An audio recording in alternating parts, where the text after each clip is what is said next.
For the 2.5 years that I was working with that agency, I realized one thing. Every business needs marketing. And marketing agencies or advertising agencies didn't entertain you if you didn't have a particular marketing budget. Now, if I don't have a marketing experience, expertise, or a team, how do I create a marketing budget? So people didn't know how to go about marketing.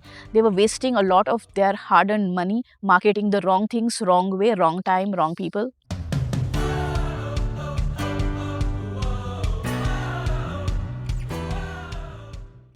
If you're a small company, if you've just started your business, you may not have the budget to have an entire marketing team. But can you afford not to have a marketing team? That's where 4C Integrated Communicators come into play. Our guest this week is Anupama Parkar, the founder of 4C Integrated Communicators. Anupama is an experienced entrepreneur. She's been running this business for quite some time now. And before this, she has worked in different places. She has worked for her father. We'll get to know about her story when we hear from her. Anupama, thank you so much for taking our time and joining us here on the Be Your Own Boss podcast. Welcome to the show. Thank you, Sachin. It's a pleasure. And specifically when you have a setting like this, it's altogether another experience. So thank you for having me on this show. Thank you. Talking of the setting, by the way, we are out in the desert here and it's early in the morning, it's foggy, and it's a beautiful Dubai morning. This is what Dubai mornings are. So, Anupama, let's start with your story right from the beginning, your childhood, your parents. Tell us about your parents, where were you born, your siblings, and the environment at home. Sachin, when I think about my childhood, I'm one of the privileged ones where I was born in a family where both my parents were government employees. My father was working for the Maharashtra government and my mom was working for the Goa government. When I was born, my parents decided that they should do something different. So my mom stuck to her job and my father left his job and started his own business. And when he started off, they didn't have anything much. He decided, I want to get into business. What should I do? And he said, I'll do wholesale business of commodities. And that's what he has been doing till his last breath. When I was born, we were having a hand-to-mouth existence. And my father thinks that I'm the lucky charm.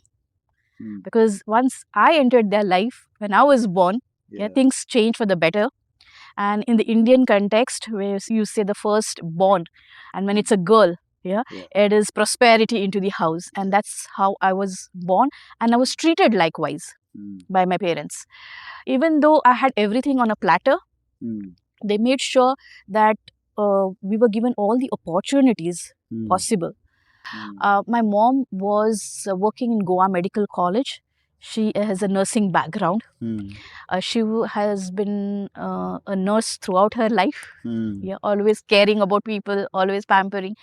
But the pampering didn't come to us as much because we were made to do all the things on our own, even though we were privileged.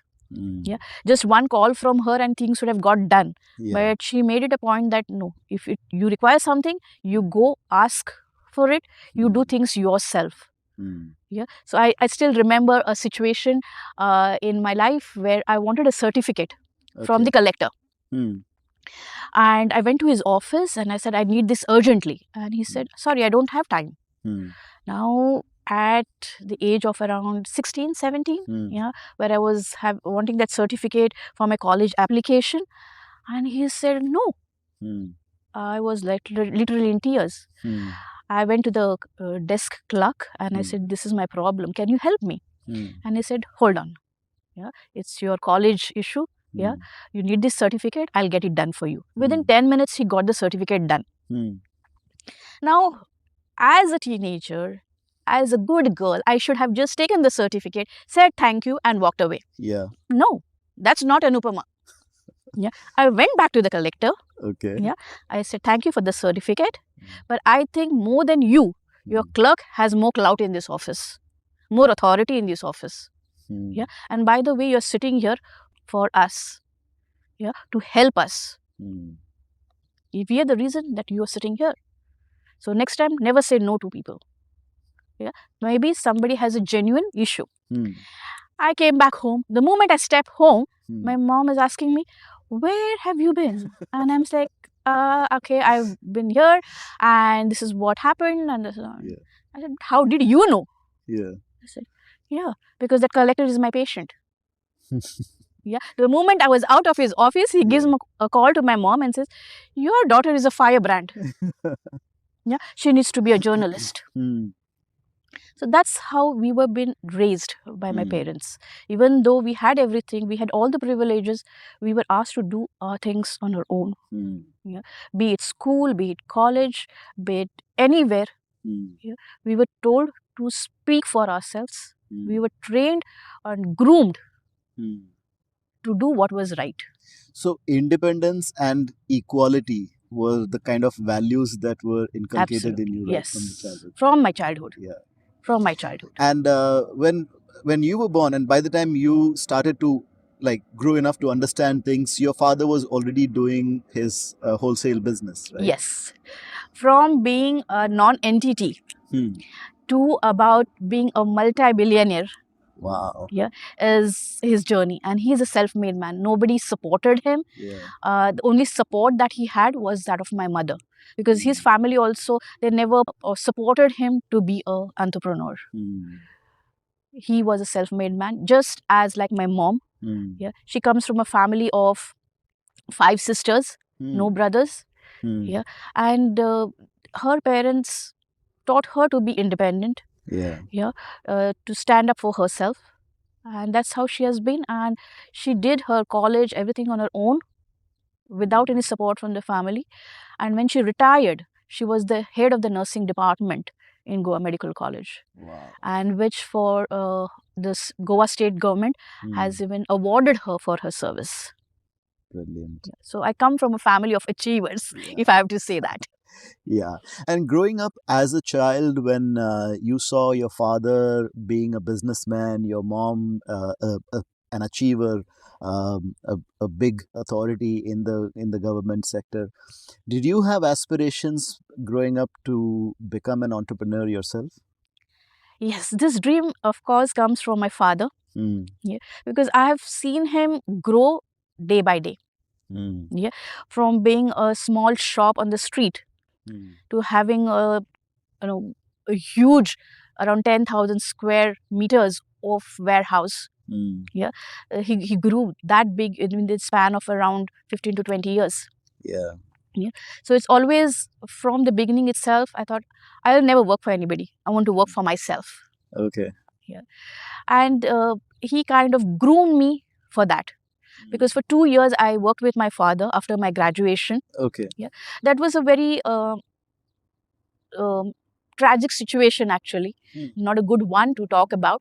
But then that helped me gather the experience and the expertise that's required to run a business. Yeah. So he was my first mentor when it comes to business, and he taught me the most good lessons that I can take from life. And with working with him for those 2 years. And talking of your education, right? You finished after your graduation, you started working with your father. What kind of studies did you get into once you finished your school? I'm a bachelor in interior design. I'm a postgraduate in commercial space planning. But when I started off this my graduation and with my post-graduation, my dream was to start an interior designing firm.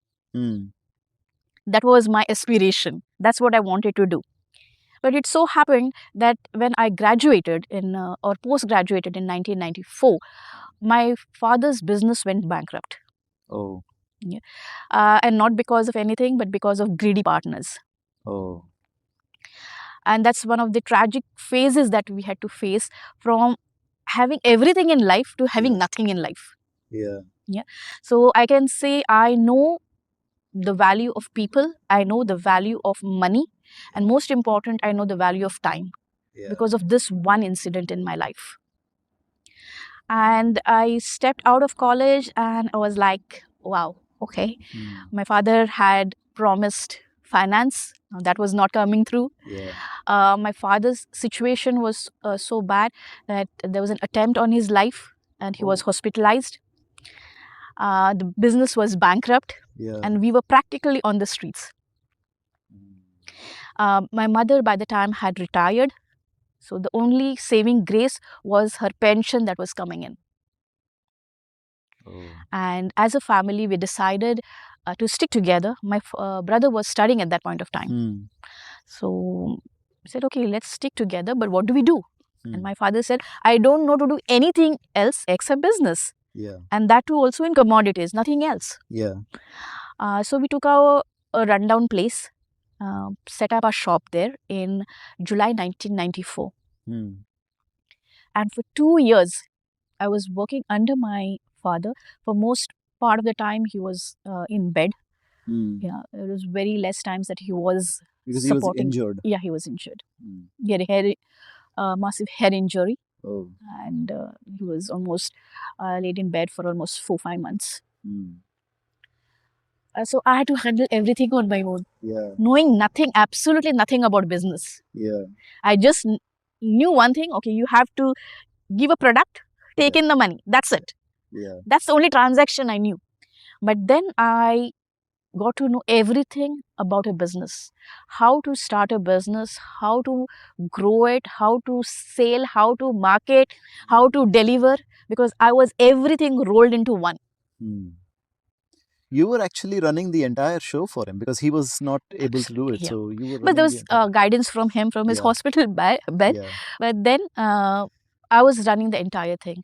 And when you are in crisis, people give you unwarranted, unwanted advice. Relatives vanish like thin air. They just vanish. They're scared that, okay, you might be asking for money, you might be asking for favors. When it comes to business, clients don't support you. They think they can take you for a ride. Banks don't support you. They don't give you facilities, which you were used to before. Because why? Because you're not making enough money. I still remember the days when, because banks were not giving us facilities, I had to travel in the state transport, carrying lakhs of rupees on me, just to pay to the suppliers. And I used to travel early in the mornings, because early mornings you get a little empty transportation and you get a seat to sit, so I can, cover up myself very well with all the money on me. My mom used to stitch long skirts for me with long pockets, so that you can stuff you can stuff the money. And at any given point of time, I used to be carrying like about 3 lakh, 4 lakh on me. I used to travel. And it was a huge amount back then. Yeah, huge amount. And as to travel, I used to come back in the evening again, 5 o'clock next morning, I'm back to the shop. That was a situation. But that gave me the firm foundation of how a business should be run, what needs to be done, what is important, what needs to be prioritized, and what needs to be let go. So that was a very important phase of my life, where I learned everything the hard way. And those lessons, what I've learned for life. I'll never forget them. You'll never forget that. Never forget them. So you were running this business for your father, and this ran for about 2 years. 2 years, and what was the next phase in your life? What happened after that? I was so much into the business that my parents decided that if they don't kick me out of the house, I'm going to stick with the business forever. So the best thing that they did was get me married. And get me married to whom? To a man who is outside the country, not even within the country. Okay. So at that point of time, my husband was in Dubai. He's a banker. So he was working, and he is, I would say, a part of the extended family. He's a long lost relative of mine. So they caught hold of him, said, this is our daughter, want to get married? Okay, here it is. Within months' time, we were married. I think days' time, not even months' time. We were married. And they pushed me out of the house, because they knew if I stay back, then it's going to be business, and nothing else that I would be doing. So they kicked me out. So you got married and you came to Dubai? I came to Dubai. And what was your, so because I mean you had worked with your father, you didn't work anywhere else at that time. When you came to Dubai, what was your plan then? Did you want to go and take up a job, or did you want to start a business? What did you think? I always wanted to start a business. But when I came into this new scenario, the first thing was my intention of actually getting married was to have a kid. Okay. I love kids. So I said, I want a kid, and that is the reason I'm getting married. So the focus was only kid, kid, kid. Okay. But, not everything goes as planned. Yeah. I had tough time conceiving, but I said, that's okay. Things do happen. One fine day, I'm going to have a baby. So I started doing small jobs because the communication with my to-be husband was so that when I have a kid, I'm not going to work. And he actually wanted a housewife. He didn't want anybody who's working or aspiring to be an entrepreneur. He wanted a wife who stays at home, cooks, looks after the kid, enjoys her life, and I enjoy with her. That kind of a situation. Right. So he said, whatever you do, it's okay with me. But it took us almost 2.5 years for the baby to come. And by then, I was just doing small jobs because I don't wanted to get into a long-term commitment with job. Because I knew that the moment the baby comes in, I'm going to give off working. So when the baby came in, we were all happy. I enjoyed my life with her because I wanted to enjoy my baby, and I did so. Yeah. And thankfully, my husband supported. So for almost 5 years of my baby's life, I was stuck to her. We did all the things together. We went to zoos every day. We went to the beaches. We painted the house. So all these kind of things we did. And then once she was ready to go to play school, that's when I started thinking of working because I needed to know the market. Yeah, before getting into things just blindly. I like to do things a little systematically. When I want something, I do my homework well. Yeah.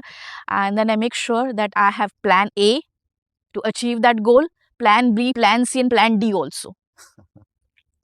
So I decided, let me work for 2-3 years and then think about starting a business. But starting a business was always on the agenda. I never wanted to work for somebody else. I wanted to work for myself because I wanted to work on my terms, my way, my time, my efforts, everything mine. You wanted to be your own boss. Yes, I wanted to be my own boss. And God has been kind enough. I am my own boss. I am my own boss. Yes. That's the best part of it. People say when you are into business, it's a 24/7 job.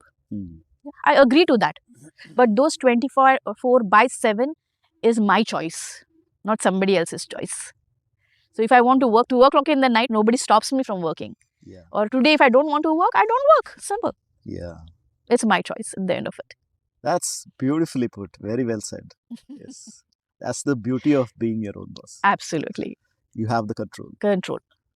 So once you decided that you're going to start working now, what kind of jobs? You said you started doing a little bit of freelancing and small jobs here. What kind of jobs were you doing? First and foremost, what happened was with the qualifications that I had, it was difficult for me to get the right kind of job. I'm a repair and restoration major. Repair and restoration. That's a field wherein, for example, you have an old villa. I don't want to demolish it, but I want to renovate it. Renovate it not by putting in new stuff, but what is actually there, existing in that place.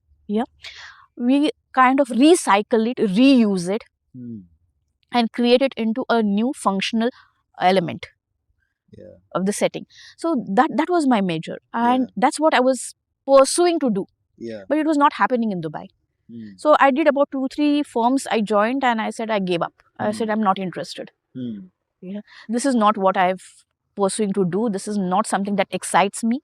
So I said, let me change my course of career altogether. Let me get into some other creative field, and that is advertising. So I started looking for jobs in advertising. Meanwhile, I did a lecturership in one of the institutes teaching young girls about design and interior design and stuff like that. I did some content writing, but content writing at that point of time was not that big as it is today. Yeah. So I used to write articles for Khaleej Times and Gulf News and all that stuff kind of things. I did some sales jobs, some coordination jobs and stuff. And I kept myself busy, but then I was not getting something that I wanted. And then it so happened that one of my friends, he had some common friends, and they were looking for a admin person in their advertising agency. Okay. And I said, why don't you put a word for me? And he did so. They said, you don't have any qualification. Because I was a postgraduate in commercial space planning, not in advertising. So that you don't know any, how an agency works. So I said, okay, fine, no problem. You train me in that and I'll work for you without any pay till I get trained. So for almost 3-4 months, I was working with them with no pay. After 4 months, they said, you're good enough. Yeah, so we'll give you something.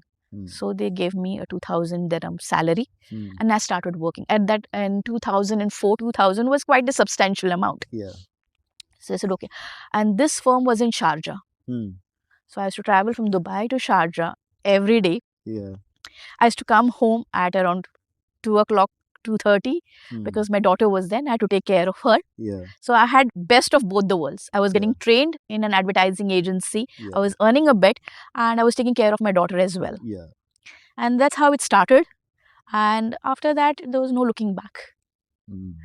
And this is an important part here. You know, a lot of the women who take a break, and let's call it the maternity break, right? The motherhood break.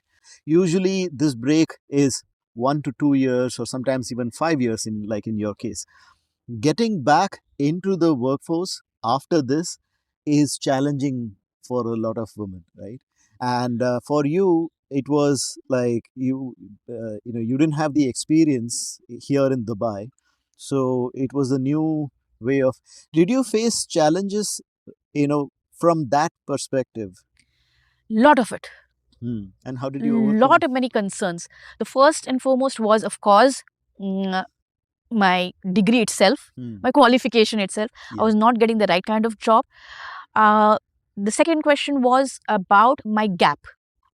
Yeah, they said, you have not worked for so long. Why? Because I was building something else. I was building a life. Wow. Yeah. So, and I don't regret it. I enjoyed it. What the result has been fantastic.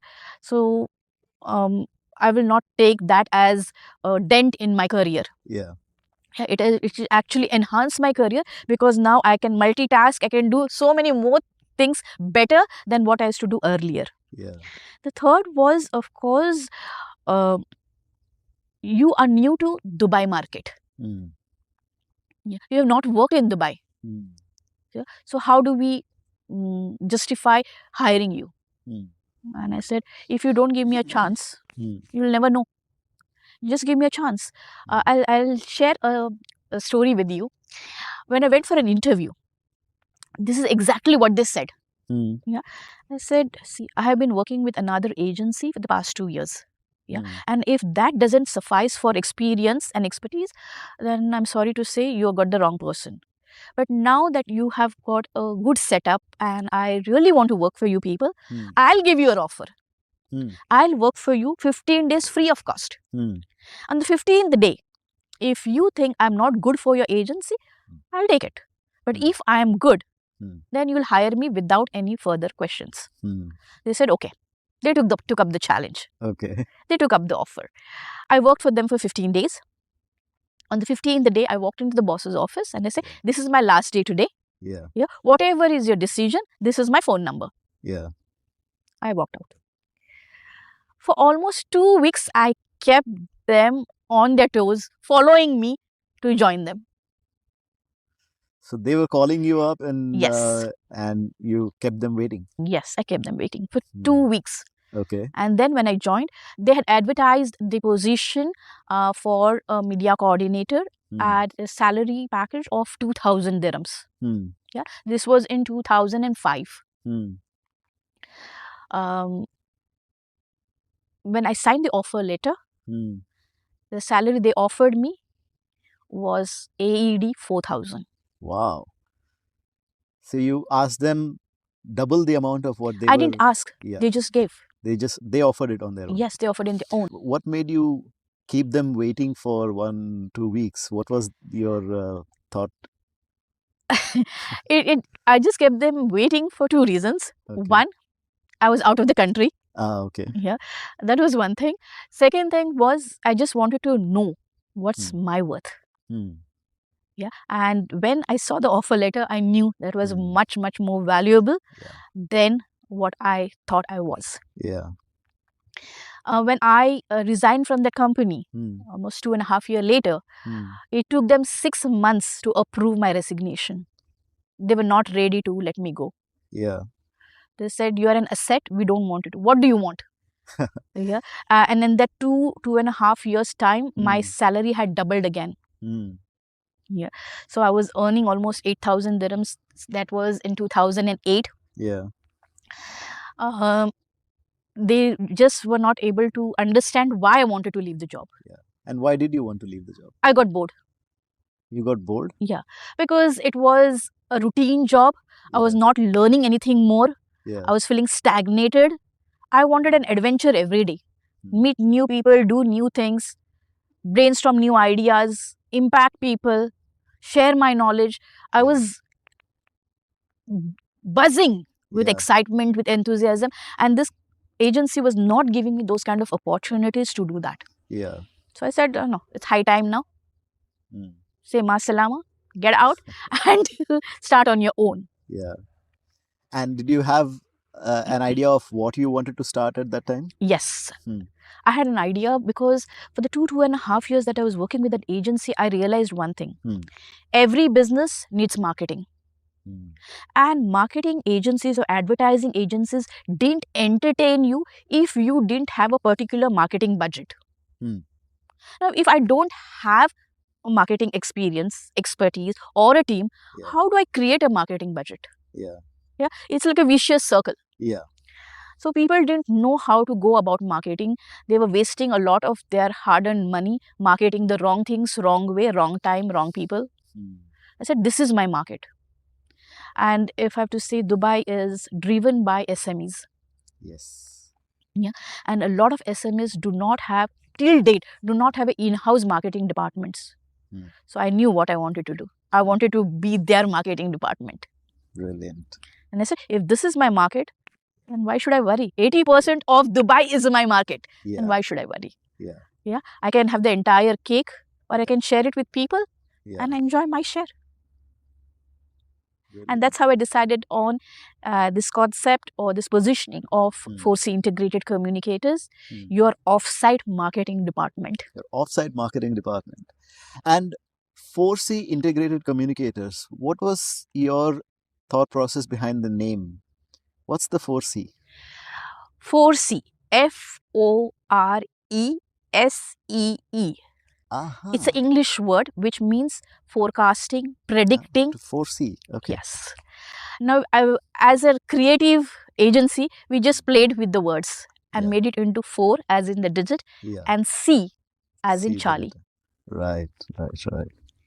So that's how 4C started actually. Okay.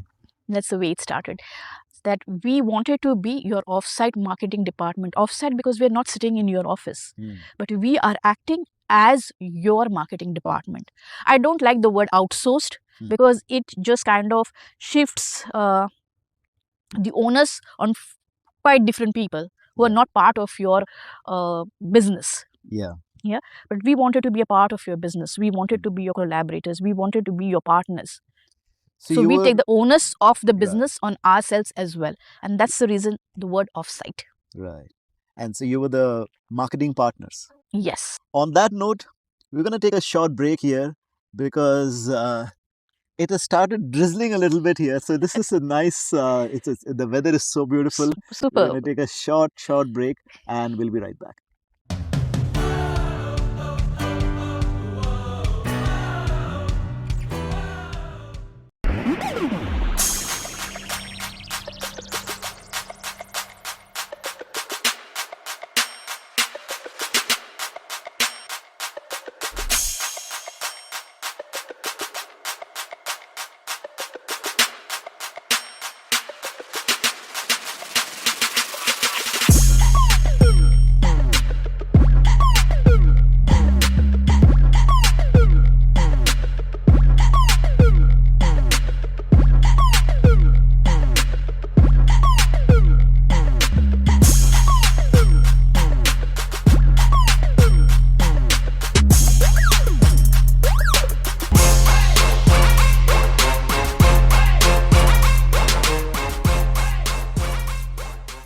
Welcome back.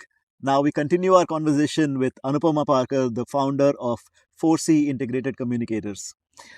So, Anupama, you founded the company 4C Integrated Communicators, which acts as the marketing partner of SMEs. And you targeted that market which the other advertising agencies didn't want to touch. Right? In a way, they were, because you saw the gap in the market. There's one other aspect in your personality that that has reflected in the way you interacted in the interviews and everything, which is the confidence and the communication skills. What helped you enhance these skills? What was your secret? When I was out of college, Hmm. I was quite introvert. I didn't want to speak to people. Hmm. When I joined my dad's business, I became a little more open minded Hmm. to a lot of things, and one of them is people, Hmm. how to interact with people. And that came from my father. He told me Hmm. how to speak, how to nurture relationships, how to treat your clients, how to treat your employees. But when I landed here in Dubai, things were different. Hmm. And I became more of an introvert because there was not many opportunities for me Hmm. to venture outside and do things. So there's one instance Hmm. where my husband introduced me to a Toastmaster. Hmm. He looked at me and said, "You got a good personality. You talk well. Yeah, but there's a few things that need to be groomed. Why don't you join my club?" And I said, "What club? I don't want to go to any club." Hmm. He said, "No, come once and you will see." So I went to a club called the Toastmasters Club, Hmm.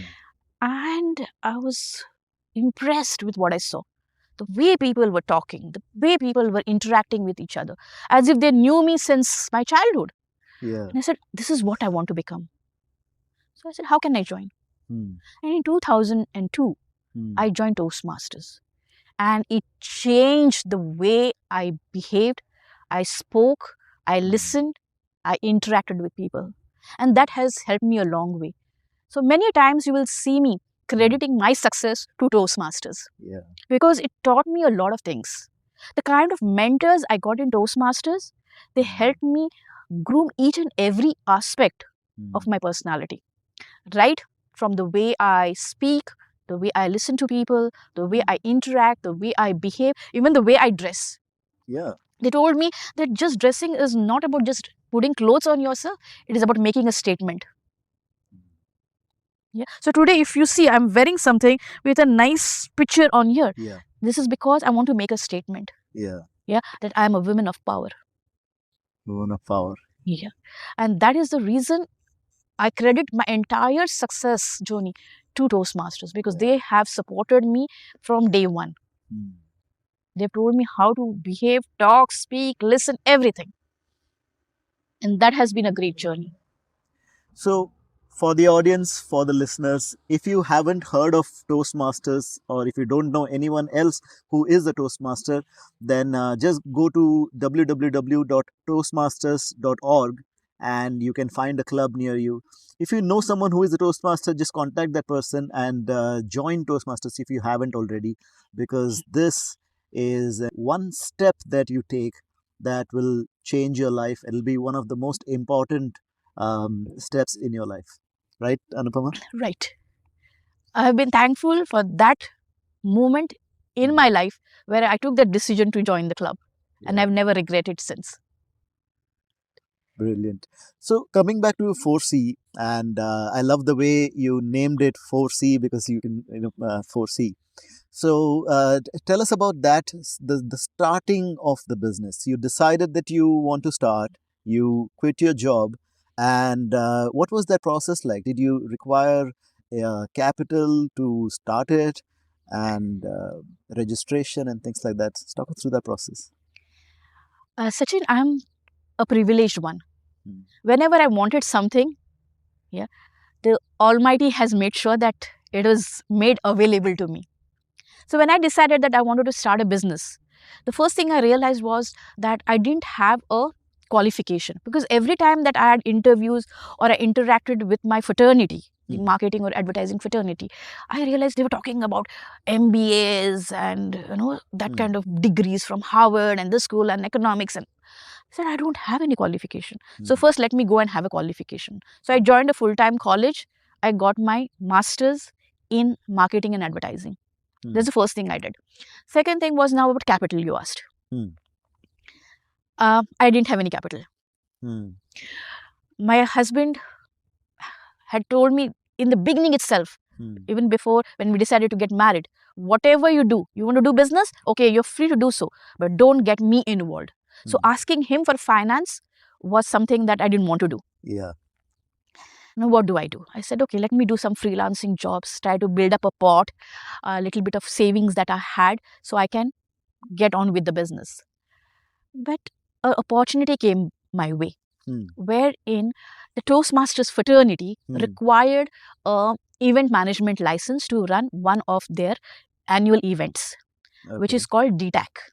So DTAC 2013 required some services of an event management company.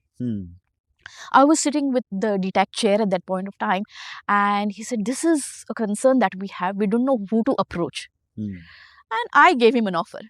I said, we can do one thing. I'm taking a license. I can take that license, but I have a bit of a problem. I don't have money to do so. He said, how much do you require?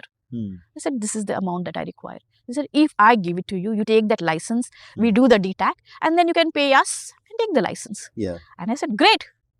So opportunity actually walked through my doors, and I took it up. Yeah.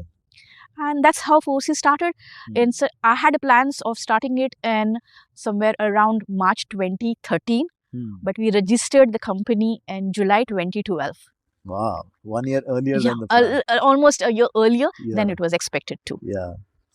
And also, this has to do with you had the intention and you were bold enough to put it out there at the right time and at the right place. And then the things started falling in place. Right. It has been, I always say I'm the privileged one. I'm blessed. Whenever I expect something to happen, it does happen. And moreover, because it's supposed to happen, it's because more of people, the universe, everybody conspires to happen. The universe conspires. Yes. Yes. Brilliant. And so you registered the company. Like, how long is that process, by the way, of registering a company in Dubai, and how easy or difficult it is in Dubai? In earlier times, it was a bit difficult. Yeah.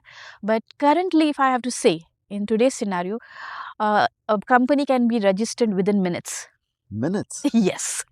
But earlier in those days, when I'm talking about 2013 or 2012, I had to do a lot of things.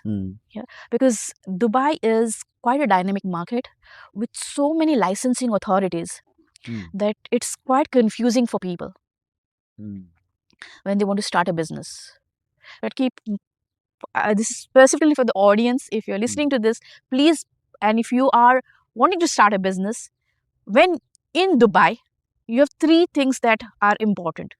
1, decide on the activity, decide on what kind of structure you want for your organization, because that entails your visas and office space and everything. And third is, what kind of setup do you want? You want to work from home, you want to have a proper full set office, a virtual office. So these 3 things matter.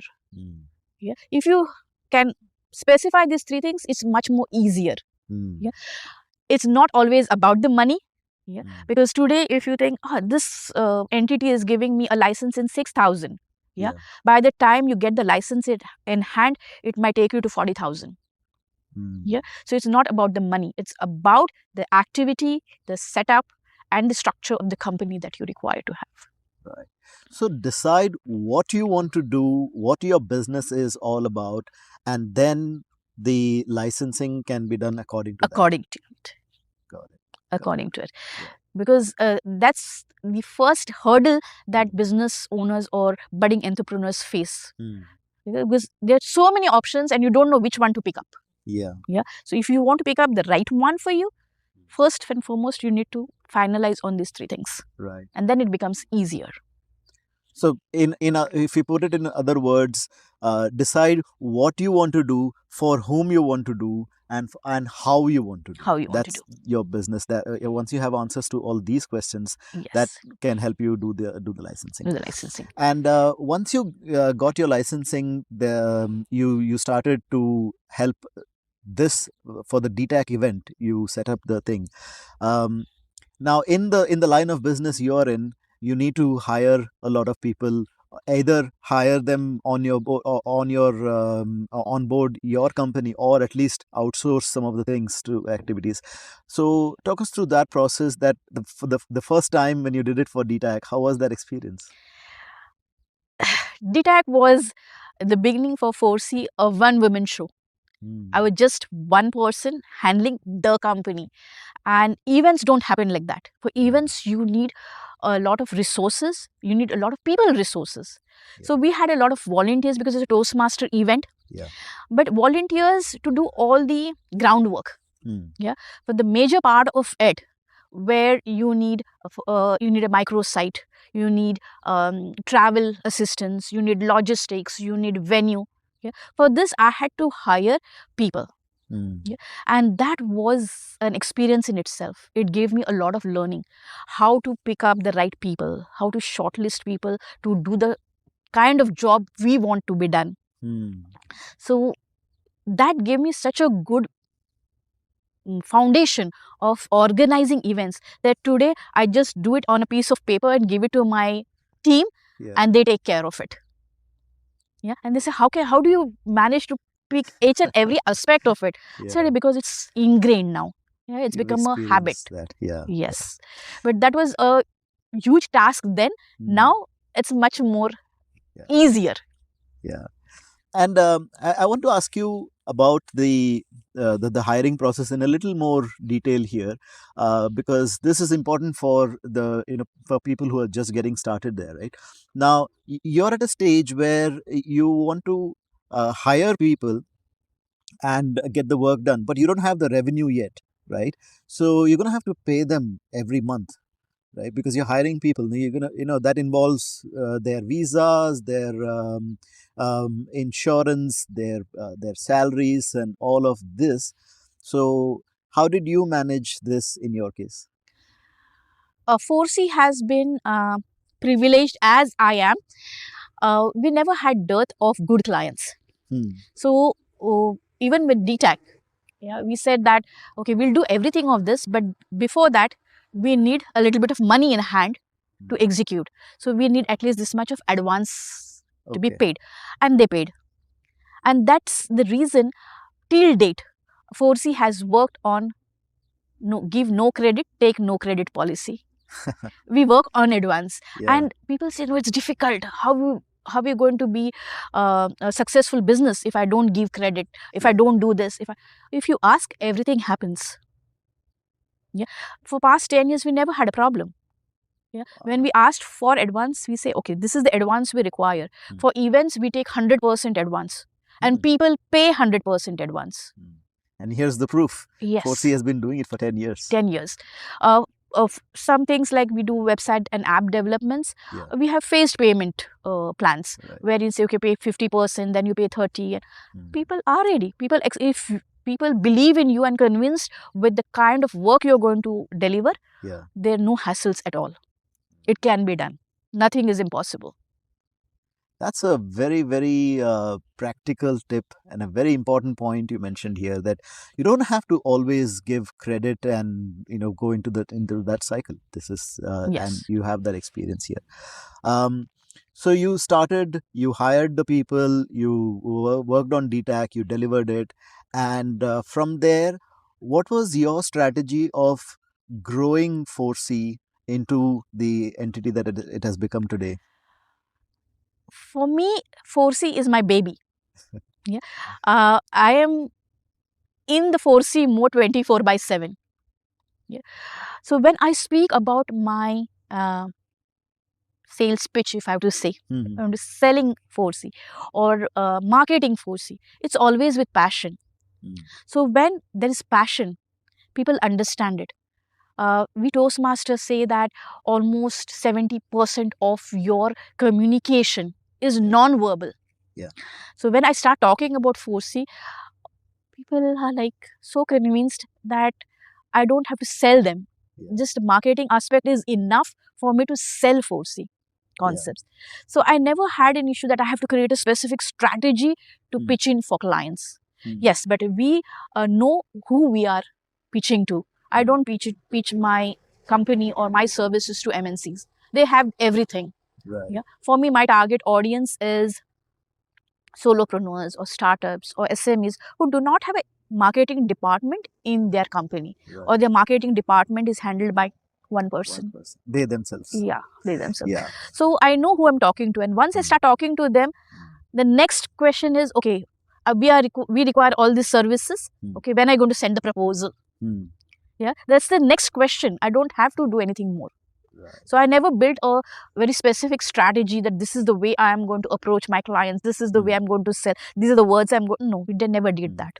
Did you do anything specifically to spread the word about 4C? Because initially, when you started, the Toastmaster community knows. Yeah. But other than that, not a lot of people would know that 4C exists. There may be solopreneurs, there may be SMEs who want the business, the kind of services that you offer, but they don't know that you exist. How did you reach to them? Did you spread your word? We are a marketing agency. We say we are marketing communications agency, if I have to put it right. But when it comes to communicating about our services, we didn't do anything much. Okay. Yeah. Because I was a one-woman show, as I said. Yeah. I didn't want to waste too much of resources on wrong marketing channels. Yeah. The best marketing channel that worked for us was the networks. So I'm part of almost around 30 to 40 different networking groups. And the business came from there. Okay. And then it's, of course, by references and recommendations. Yeah. Word of mouth. My team is very small. So at any given point of time, we can only cater to about 6 to 7 active clients. And that's what we have. I can grow if I grow my team. Yeah. But I said, for what? Yeah. Yeah. I have always asked the question, and everybody should actually ask the question, why? If you can very honestly answer the question why, the rest of the things just falls in place. Why do I want to grow my company? I don't. I'm happy with what I'm doing because every day is an adventure. Every day is something challenging that I'm doing. And I'm happy with that. Yeah, I'm not aspiring to be the next Bill Gates or Steve Jobs. No. Yeah. I'm happy in my space and what I'm doing, and that's what matters. Now, when it comes to, it's a business, when it comes to the commercials, I need to keep all my employees happy. Yeah. With what I'm earning, I'm doing so. So why do I need to more? I don't. Brilliant. Yeah. So Anupama, your experience, I mean, you've experienced working as an employee. You're working. You have worked for your father and worked for yourself as a freelancer, and now you have people working for you as well. Based on all the learnings, what would be your advice to people who are just getting started or they've just started their business? As I said just now, first ask the question why. Start with the why. Yes, because why will give you clarity. The moment you start asking the question why am I into business? Why this business? Why only this target audience? The clarity comes in play. Yeah, you become more clearer about what you want to do, how you want to do, where you want to do, for whom you want to do. The why is very important. When you are into business, the second most important thing is to plan. Yes, I have plan A, I have plan B. No, you should have plan C, D, E, F, G also. Yeah, because if I say this worked for me, it might not be the same for you. Yeah, those things might not work. Some different permutation and combinations will come into play because you are a different person. The way you interact, the way you behave, the way you think are different. Yeah. So you should have those plans in place. Any particular instance, any particular example that comes to your mind from your experience where you had a plan B, plan A, the plan A didn't work and you had to switch to plan B, something like that? Many a times. Yeah. Many a times. I remember one instance when I was working. We had a client and he was not ready to pay us. And my boss was sitting on my head. So I went for a meeting with my boss and he said, Anupama, 30,000 dirhams. I'm talking about 2005. Yeah, 30,000 dirhams was a substantial amount at that point of time. Today also it is, but at that point of time it was too much. Yeah. This is, what do you want to do? And I said, okay, this is my course of action. I'll send them an email. I will tell them that if you don't pay, we will take the legal recourse and all this ABCD. Yeah. So he said, okay, fine. So we did that. Quite a big brand. Yeah, they must have looked at my mail and trashed it. Yeah, so this is not working. Yeah, so Anupama, what's your plan B? So go and meet them. So I went and I met them, and they gave me a list of excuses and reasons why they were not going to pay us. I came back with that insights, with that information. I sat down. I said, nothing is going to work. These people are too big for us. Yeah, if we go the legal way, it's going to take us ages to get this 30,000. We might be spending another 30,000 to get those 30,000. So nothing is going to work. So I crafted a nice plan. I said, okay, what have we done for them? This is what we've done for them. Why they're not paying us? Why are they not paying us? They're not paying us because they think they've not approved the plan. So find the approval. Okay, where was the approval? The approval is there. Printed it out. Get it ready. So each step by step, I kind of reverse engineered the whole thing. Yeah. And then I told my boss, today you're coming with me to the meeting. He said, okay, let's go. We went to the client. 5 minutes meeting. Check is in our hand. Wow. Yeah. He said, yes, we are sorry. We didn't realize we had given you approval. Now I can put it to the... Yeah. I said, I'm not leaving with the check. Do it now, because we have waited for almost 3 months for this. And another even minutes delay is loss for us. And they agreed. Brilliant. Within 5 minutes, we are out of that place with the check.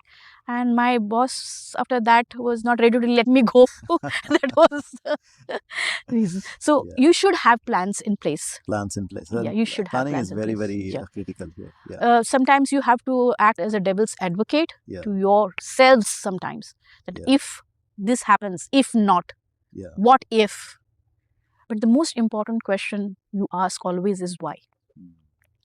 Once you have that why answered, everything just kind of gets itself into the puzzle and it becomes a complete picture. Yeah. Anupama, with the being an entrepreneur, the life is a bit different than when you're an employee. When you're an employee, you're 9 to 5, 9 to 6, whatever, and after that you shut and you're on your own. But like you said, 4C is 24/7 in your head, right? Now, with this kind of an engagement, you're always in 4C. What's your way of recharging your battery? What's your way of rejuvenating yourself? Those people who think that work is work, for them that becomes a problem of recharging and all these things.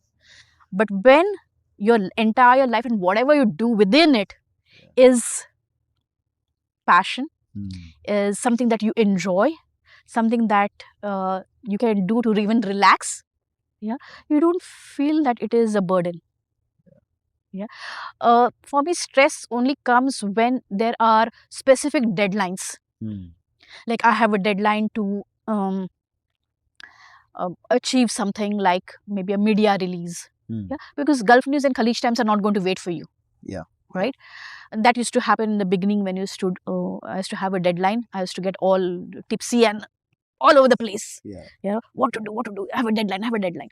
Otherwise, if you're enjoying your work, Yeah. every day is an adventure, every day is fun, every day, and you don't need a separate time to rejuvenate and refresh and do all those things. Yeah. I get up in the middle of the night, I don't know what to do. I just sit down and maybe chalk out the future plans of the next 10 years or 4C or something like that.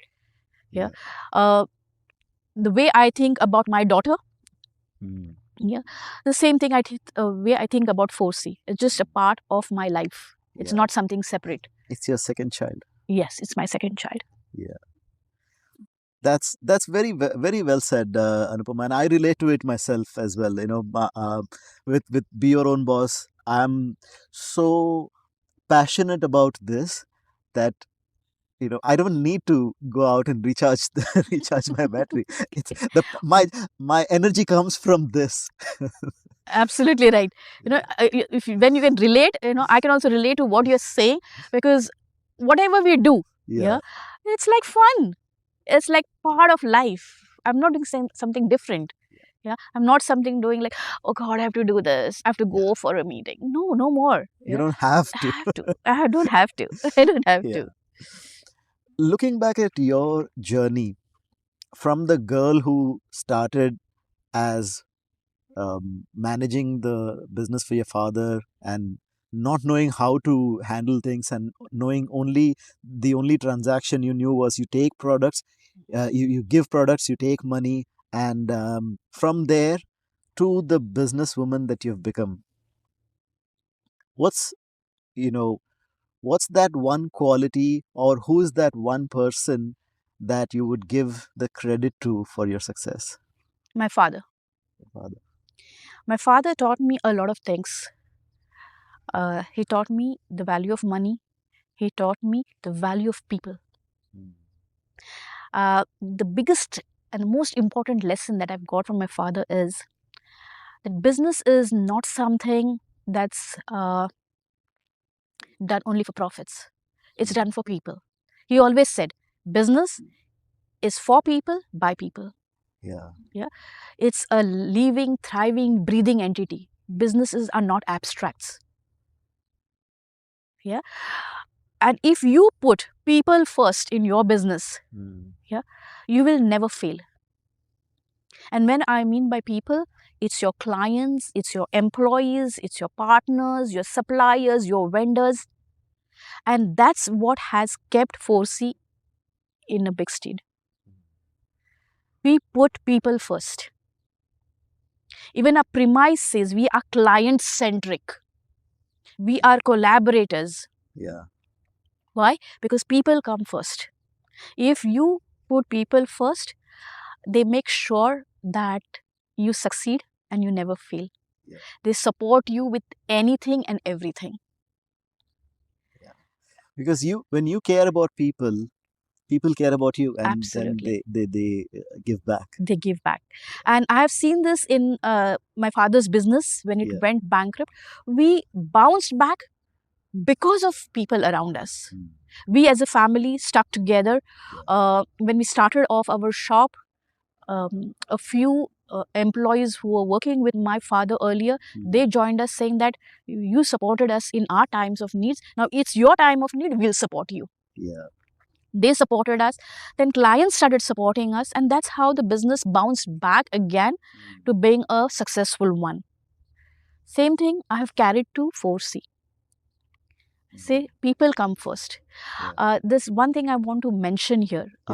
We are a private owned company. We are not a government entity. We are not an Indian entity also as well. To have a pension plan in place, after Retirement. employees retire. You take your gratuity and that's off you go. But we have a retirement plan in place for our employees. Oh. So you join, you complete 1 year with us, your retirement plan kicks in. You stay with us, not stay with us, that's another story. But then the employees have become loyal to the company because we are taking care of them. If you come to my own office and say, okay, I'll offer you something better than what you are earning here, I don't think anybody would leave. They would say we are better off here because we have got a good working culture. We are taken care of, and we are like more of an extended family. It's not a business. It's an extended family. Yeah. Can you tell us more about that retirement plan that you have for employees? Because this will help a lot of new businesses, small businesses to think in similar terms for their employees. This actually comes from my father. Yeah. As I said, when my father's business went bankrupt, two of his former employees joined us, and they worked for us for quite some time till the business was back on track, even sometimes without salary. Yeah, but they worked for us, and when they retired, my father made sure that their salaries were paid even after their retirement. Yeah, and one of them is still leaving. Yeah, he's almost 74. Yeah, so the past 14-15 years he's still getting his salary. Wow. Yeah, he's still being paid. So my father did make those kind of provisions in the business, wherein these two employees would be paid even their salaries after they retire. Right. I said, why can't I do it for my business? Yeah. So I sat with my CA and I chalked out a plan wherein as a norm or as a labor contract, what happens is you give a salary to your employee. Yeah. You give them annual benefits, like you give them an annual leave salary, annual ticket, because we are in Dubai. HRA. Yes, all those things we give. So they get all of these things. But we give them one more extra salary. Okay. Yeah, but that salary is put in their retirement plan as an EMI. Okay. Yeah, it doesn't go into their hands. It just goes into their retirement plan. Right. So every year it gets topped up with whatever salary they're earning for that year, goes into their retirement plan. Right. And that's how the pot is being built. So tomorrow when they retire, they're going to have maybe not as equal to their salary, but they don't have to worry about the bread and butter. A pension. They get a pension. They get a pension. Pension is never always equal to the salary that you get, but then there's an amount a substantial amount. And this is accumulated over the years by putting a 13th month salary into a pot. Beautiful. So that's how we do it. And my company is 10 years old. We have an employee that's almost now 7 years with us. Yeah. So he knows what is the value of this kind of support that he gets. There are other things also that make employees loyal to your company, and one of them is the work culture. It's a strict regime in our company that we don't do overtime. You come at 8:30, you leave at 6. Okay, if there are because we are a marketing communications agency, sometimes we have specific deadlines to meet. Well, once in a while, that is okay to work overtime. But otherwise, even when the boss is there in the office or not, 6 o'clock, you close down. Nice. That's because that shows that you respect their personal time and your because they should have a life. It's not all about, for me it might be all 4C 24/7, but it should not be so for all of them. But they are just as responsible for the business success as I am. Because I have given them that authority. I have empowered them with those kind of knowledge and trainings, where even if I step out, the business still runs and makes money for their salary. Beautiful.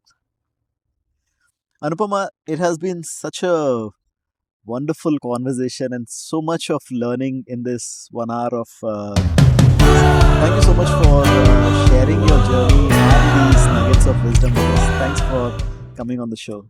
Thank you very much, Sachin. In fact, I was a little bit apprehensive to start off with this, because all these years I have interviewed people and this is the first time I'm getting interviewed. And that is one of the reasons that I chose you to interview me first, because I knew you'd make me comfortable and it would be a good experience and it wouldn't be a traumatic one for that matter, which I was thinking about. So thank you very much for having me on this show, and best of luck and a lot of good wishes to your passion. Thank you. Be your own boss podcast. Thank you so much, Anupama. So ladies and gentlemen, boys and girls, that is Anupama Parkar, the founder of 4C Integrated Communicators, and you've been watching and listening to Be Your Own Boss.